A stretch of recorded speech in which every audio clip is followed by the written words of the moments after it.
ఆదివారము వచ్చిందంటే బుద్ధి ఉట్టి నేను మటనే తెత్తే దగ్గరండుకొని మెత్తగా తింటది పచ్చగూర నా కంచములెత్తది పచ్చగూర నా కంచములెత్తది తిక్క ఉట్టి మరి కట్టె నేను పడితే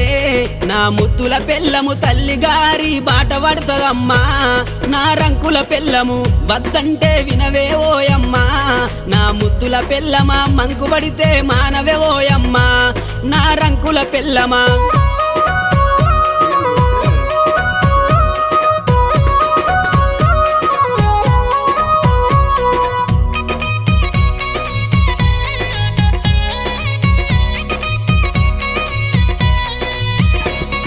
తిరుమల తిరుపతి ఓదామంటది మేడారం సమ్మక్క జాతర కొమురెల్లి మల్లన్న జాతర మొక్కు తీర్చే పని ఉందని అంటది మొక్కు తీర్చే పని ఉందని అంటది భద్రాచలము ప్రయాణమైతీవే నా ముద్దుల పెళ్ళమ